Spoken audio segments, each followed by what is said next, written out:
I still taste the metallic tang of panic on my tongue when I think about the day I walked into my bank branch, ready to put a down payment on the tiny cottage I'd been saving for since I was 19, only to have the teller lean in voice tight and say, "Ma'am, your account is overdrawn by $142,000, and there are 3 active payday loans out in your name, all in default." I laughed at first, thought it was a mistake, the same way I'd laughed 3 months prior when my mom begged me to co-sign a small mortgage loan for my deadbeat brother, saying, "He's family, you're the only one with good credit, we'd never let you take the fall." I caved, even though every bone in my body screamed no, because they'd spent my whole life drilling into me that family comes first, that my 6-figure accounting job was a gift they'd given me by raising me, that I owed them. I'd signed the papers they slid across the kitchen table, my mom's perfume thick in my nose, my dad staring at his beer, my brother grinning like he'd already won, and that's where the first crack split open, the first reversal. When the bank printed out the loan documents, they weren't a mortgage at all, they were high-interest predatory loans, 12 of them all taken out in my name, with my signature forged on every single one, not just the cosign page I'd signed.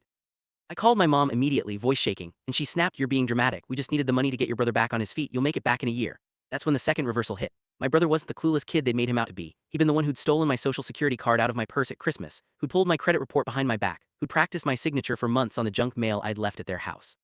I drove straight to their house, fists clenched, ready to scream, only to have my dad block the door, saying, "You need to leave, we're not discussing this. You will take responsibility for this or you're no longer part of this family." That's the third reversal, the one that split my chest open. They'd never seen me as their daughter, not really. My mom screamed it at me through the screen door, face purple. "You think we'd ever let our real son be on the hook for this?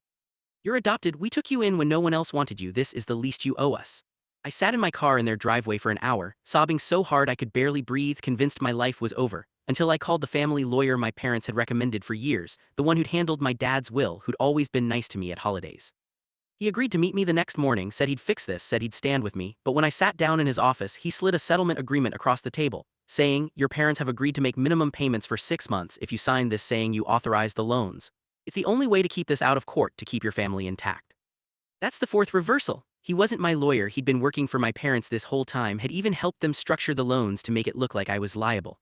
I walked out of his office numb, ready to give up, until I remembered the one thing my job had taught me: always keep a paper trail, always record the calls that feel off.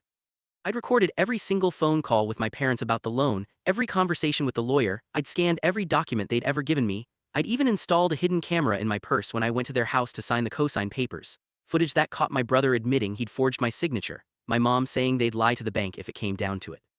That's the fifth and final reversal, the one that made every sleepless night worth it. I didn't just walk into the police department with that evidence, I walked into the district attorney's office, and the bank's fraud division, and the state bar association for the lawyer. Within 90 days, all the loans were dismissed from my credit report, my parents and brother were arrested for identity theft and fraud, the lawyer was disbarred, and the court ordered them to pay me back every cent they'd stolen plus damages. I bought that cottage 2 months later, no cosigners, no family begging for favors, just me and the quiet, and the knowledge that family isn't the blood that raised you, it's the people who don't ask you to ruin your life to fix theirs.